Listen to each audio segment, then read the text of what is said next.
Ladies and gentlemen, my name is Ryan Awesome, and today is the debut episode of The Ryan Awesome Show.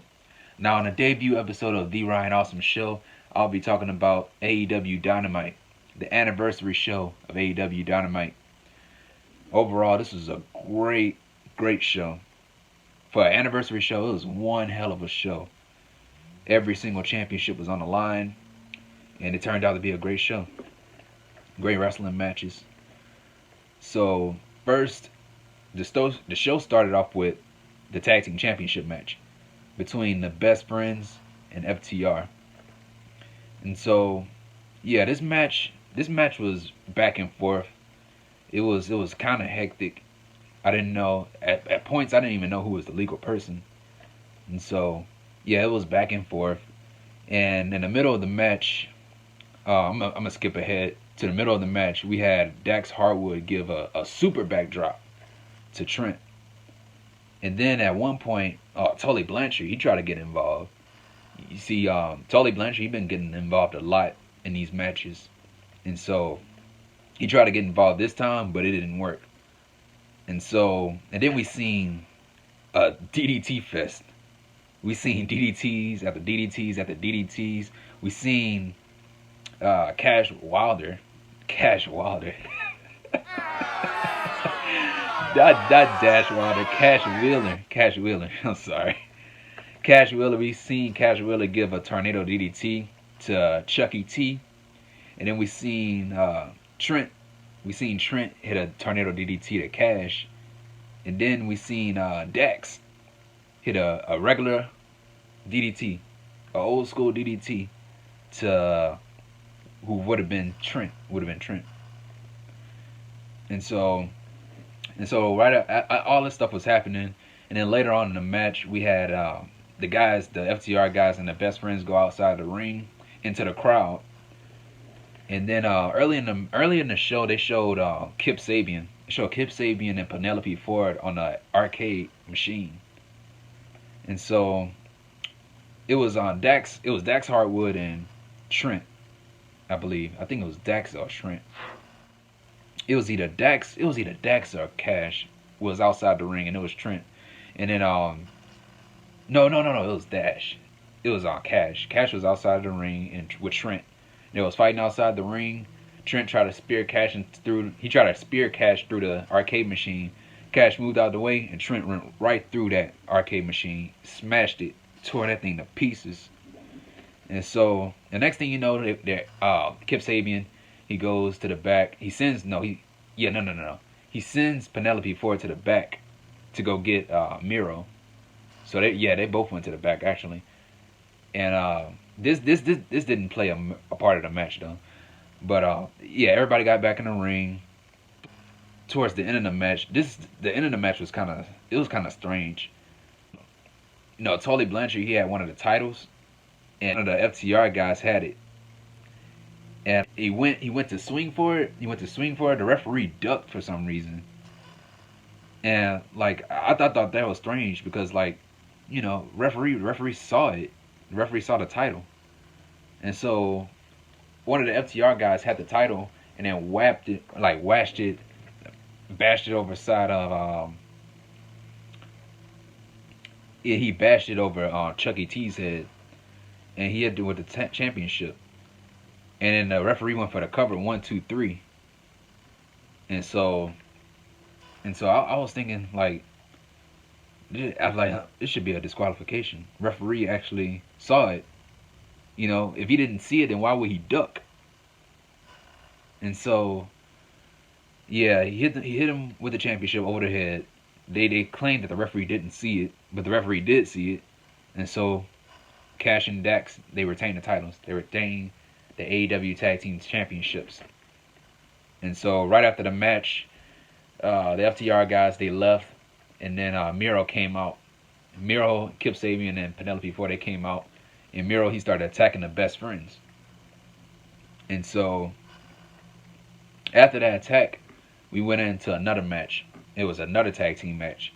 It was Miro and Kip Sabian versus Sean Maluta from the WWE Cruiserweight Classic and Lee Johnson. And this is nothing more than a glorified squash match. Miro did all the work. He did all the work, and he took care of everything. Kip Sabian didn't really do much of anything. All he did was a splash, a top rope splash. That's all he did. He tagged Miro back in, and Miro, he puts in the accolade. I don't think he call it the accolade anymore, because the game changer, not the game changer, the game over submission move to Sean Maluda to win. And then Miro, he gets the microphone. He says, "Good friends." He calls the best friends the good friends. He says, "Good friends, you broke my shit. Game over." That's exactly what he said. And so right after that, we have Lance Archer attack Jon Moxley backstage, because they have their championship match later on tonight. So he attacked Jon Moxley backstage, and people that try to break it up. One guy tried to break it up. Lance Archer blasted this guy right through his face. And then right after this mayhem, we had MJF calling out Chris Jericho in the Inner Circle. And so, MJF, he talk, trash talking like he usually does. And then he calls out the Inner Circle. And Chris Jericho comes out to his music, Judas. You have the crowd singing Judas, Judas in my mind. They singing over and over and over again. And then right after they finished singing, MJF was like, he told the crowd, "You guys are off key, by the way." He told them that they're off key. And then they were talking the whole time. MJF, he was pandering to Chris Jericho, stroking his freaking cock, saying, "Oh, you have nice hair," and stuff like that. "Oh, you're a legend. You have this nice body," and all that stuff. And Chris Jericho, he was like, "Dude, cut the shit. Like, cut the crap. Like, what are you trying to get at? What are you getting at, MJF?" And so MJF, he wanted to join the Inner Circle. That's what it came off. He wanted to join the Inner Circle, but he was too nervous to ask. He said he wanted to join the Inner Circle, hypothetically, kind of, sort of. That's what he said. And so the Inner Circle, they didn't want MJF in the group. You had Santana, Ortiz, they talked. And you had Jake Hager staring a hole through Wardlow, because Wardlow, he was with MJF, and they were staring at each other the entire time. Sammy obviously didn't want him in the Inner Circle because, Sammy, MJF last week, he got the Inner Circle jacket, Inner Circle made jacket, and so he gave Sammy his jacket. His jacket was way too big, and so yeah, he don't like MJF. And so, and then you had one of the proud and powerful guys. I think it was Ortiz. He was like, "Look, man, we don't want you in this group. We don't want you in this group." And so, you had Jericho. He was like, "Wait, now, hold on. We make a decision as a group because we're a family." And so they challenged each other. MJF challenged Chris Jericho into a steak eating contest. And so, and they're calling it Le Dinner de Bonaire, if I'm correct. That's what they're calling it. And it's scheduled next week. The steak dinner is next week. So yeah, that should be good. It should be really entertaining. MJF joining a group, I don't know. I don't think MJF should join a group. I think he's better alone. But if he does join the Inner Circle, I think him and Chris Jericho might end up leading the group. But anyway, I don't think MJF should be joining no group. Like his ego, he has a massive ego to be in a group. And then we had right after this, we had Tony Schiavone and Britt Baker at a spa, a massage spa.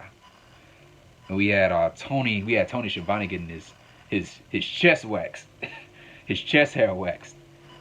And so, yeah, I thought it was really entertaining. I really love the interaction between those two, between Britt Baker and Tony Schiavone. They have great chemistry together. And so yeah, Britt Baker, she's gonna be back, as basically what she said. She's gonna be back in the women's division. And then we had Orange Cassidy versus Cody Rhodes for the TNT Championship. We had Cody Rhodes come out with Brandy and Arn Anderson. And last week, Cody Rhodes, he had blonde hair. I mean, not blonde hair. He had black hair. Now he has blonde hair. He went back to the blonde. I like the black hair better. Because he looked cooler with the black hair, but he went back to blonde. And so he had the tape. He had the athletic tape taped back to his neck, you know, from his war last week with that dog collar match with Brody Lee. And then, so yeah, the match started off with Cody and Orange. You know, Cody trying to wrestle Orange, and Orange was, you know, not responding to him. He don't want to wrestle him. And so Cody is getting irritating that this guy's not wrestling me. And so he pushed, Cody Rhodes shoved this dude so hard that his glasses flew off. That Orange Cassidy's glasses flew right off his face. And so right after that, that's when we started getting into the wrestling match. And so we started off with a collar and elbow. Cody puts Orange in a waist lock. This was one of the best parts of the match. He had Orange Cassidy in a waist lock. He had him locked in the waist lock, and Orange Cassidy put his hands in his pockets to escape the waist lock. So yeah, I thought that was really cool. And so, yeah, while the match was going on, I noticed that the Dark Order was sitting at ringside. So I was like, oh man, something about to happen. So Dark Order about to get involved in this match. And so we had towards the middle of the match, we had Orange Cassidy super kicking Cody out of the ring right in front of the Dark Order where they were sitting at. And so yeah, they were about to attack. They had everybody focused on Cody Rhodes. And then you had, out of nowhere, John Silver come out. John Silver came out from the entranceway. He grabbed the TNT title. He tried to hit Cody with it. And then Orange, he takes the title away from John Silver. And so, right after that, the Dark Order was ejected from ringside. And so, yeah, Cody, the entire match, he was going after the leg. He was going after Orange Cassidy's leg because that was the focus of the match. So yeah, he went at one point he slammed it to the ring post, and then the crowd booed, showing some heel tendencies right there. And then at one point he went for the figure 4 leg lock, and Orange Cassidy fought out of it. And then also during the match, Cody was showing off a lot. He really was showing that heel tendency, doing those push-ups and stuff. And then we had 5 minutes remaining, and I was like, oh man, this is about to go to a draw. And then Orange Cassidy, he went for a beach break. He went for his, like, it looked like a dude buster. Like a dude buster. You know what the dude buster looked like? The finishing move, the dude buster. He went for that right on the apron. And so right after that, we had 1 minute. We had 1 minute remaining. And then he had another beach break for the near fall. And we had 30 seconds left. And then at one point, he went for his cradle, his mousetrap cradle. And then right after that, the time expired. And so the referee was like 1, 2, and then the time expired. It expired at 2. And so time expired. Cody Rhodes is still the TNT champion. And they promoted the match for 2 weeks. 2 weeks in advance. They promoted the match for next time. So we're gonna see a rematch between those two because nobody lost. Orange Cassidy never lost. And then after this we had Jon Moxley and Lance Archer going at it again. They were fighting each other, they were attacking each other. Jon Moxley attacked him to get his revenge, and that was it. They attacked each other. And then right after that we had Matt Hardy being interviewed by Tony Schiavone. He had his wife there, King Maxwell, Wolfgang, and his other kid was there. And Matt Hardy, he was talking about, you know, he's cleared to wrestle again. You know, it's great to be here on the anniversary show of Dynamite. And then right when he was talking, they had a video interrupting him. And like during the video, it was just pictures. It was pictures of Matt Hardy, different versions of Matt Hardy. And then all you seen was a hooded person setting those pictures on fire. And so that hooded person was Sammy Guevara. And right after it was revealed that Sammy Guevara was the hooded person, he also revealed that he was the one that attacked Matt Hardy weeks ago when Matt Hardy was when he was mysteriously attacked. So it was Sammy Guevara that did it, and he said that Sammy Guevara said that, you know, he's not gonna stop until Matt Hardy is done for good. You know, the more he keeps getting cleared and cleared to compete, you know, I'm gonna continue to go after him, and it's not gonna stop until he's gone. So that was it. And then right after that, the uh, we had the tag team division again, and we had all the tag teams. We had the heels tag teams over there. We had the babyface tag teams over there. You had FTR in the middle of the ring. You had Tony Schiavone there. Tony Schiavone, a busy man tonight. He was there. And you had a tumbler in the middle of the ring. And, you know, the match, it was going to be a 4-way tag team match. And the winners will be the number 1 contenders for FTR. For Full Gear. And so the teams that were revealed from this tumbler were Private Party, Alex Reynolds and John Silver of the Dark Order, the Butcher and the Blade, and the Young Bucks. So those are the tag teams that are going to compete next week for the Fatal 4-Way, tag team title match, number 1 contenders match. And the winners will be going against FTR for the tag team championships at Full Gear. And so, yeah, right after the Bucks were picked, like everybody that was being picked, they went into the middle of the ring. They went inside the ring where FTR was there too. And so the Bucks came out to the ring, and they had the microphone. They were talking to Tony Schiavone. He was like, "Hey, we're not gonna super kick you, Tony," because they did it weeks ago. They super kicked Tony Schiavone weeks ago, and it was like, "Hey, Tony, we're not gonna super kick you. We're here to super kick these guys." And then they super kicked John Silver and the Blade. And so right after that super kick, everybody was fighting. FTR got out of the ring. Private Party and the Bucks, they were teaming up to fight the Dark Order and the Butcher and the Blade. And so right after they fought them off, Private Party, the Young Bucks, they shook hands.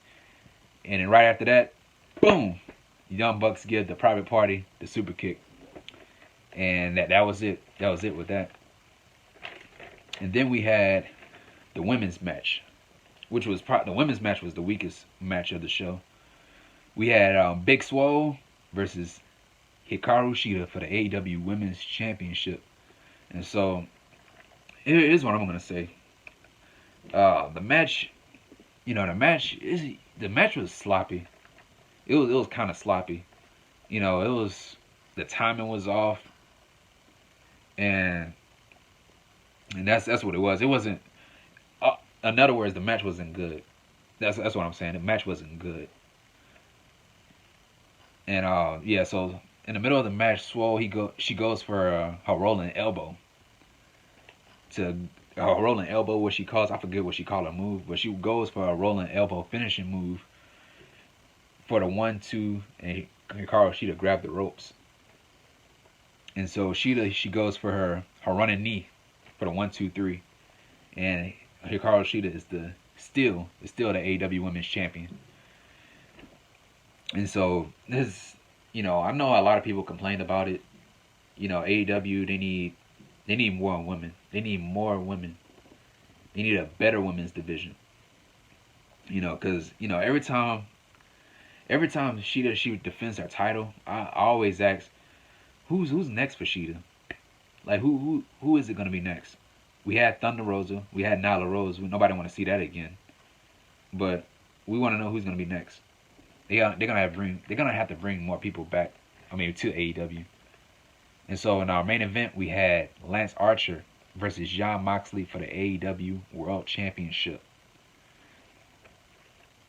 It was what I forgot to mention, it was a no disqualification match for the AEW World Championship. First, you had Eddie Kingston on commentary. Eddie Kingston with the Lucha Bros on commentary. And then Lance Archer, comes out with new music.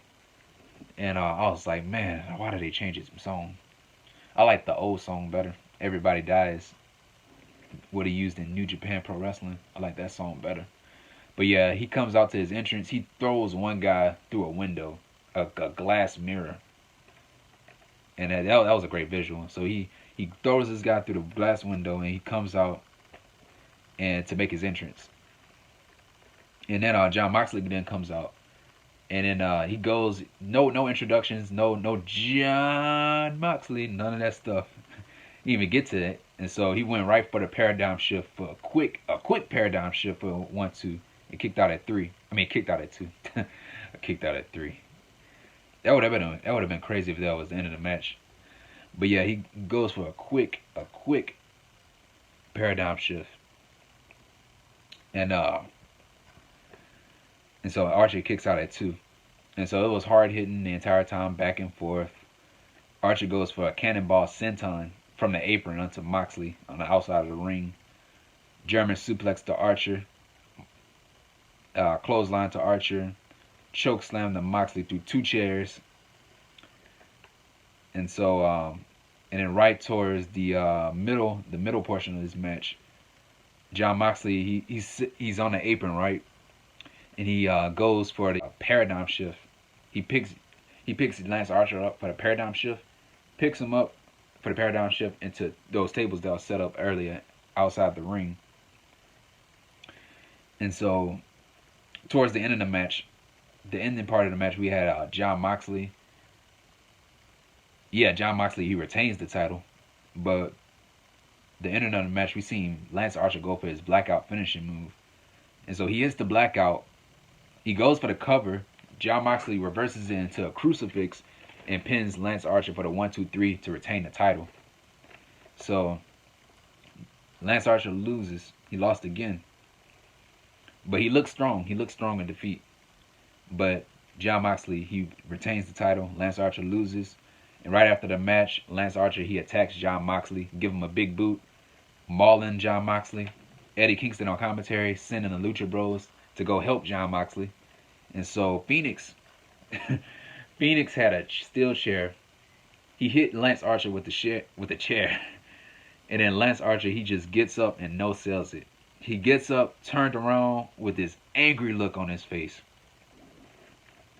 and then Lance Archer walks away. And then Eddie Kingston comes into the ring, grabs the mic, and he was helping John Moxley up, actually.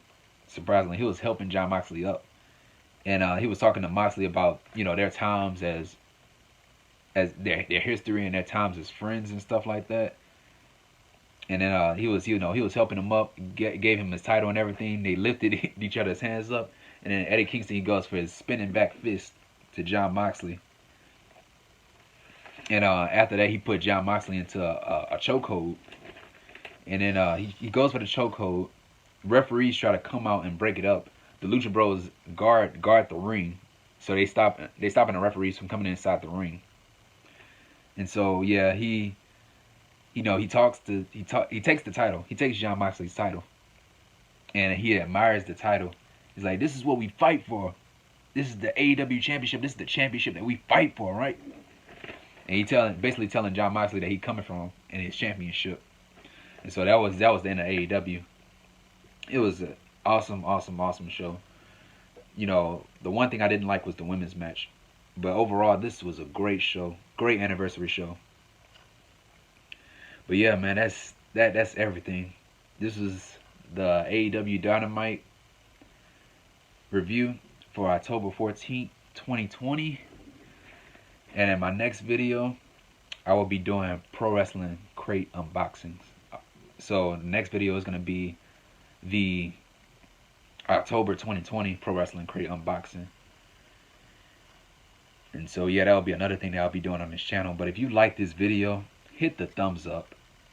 And if you're new here, subscribe to the channel. Subscribe to Ryan Awesome. And that's everything, ladies and gentlemen. And this has been The Ryan Awesome Show. And that's that.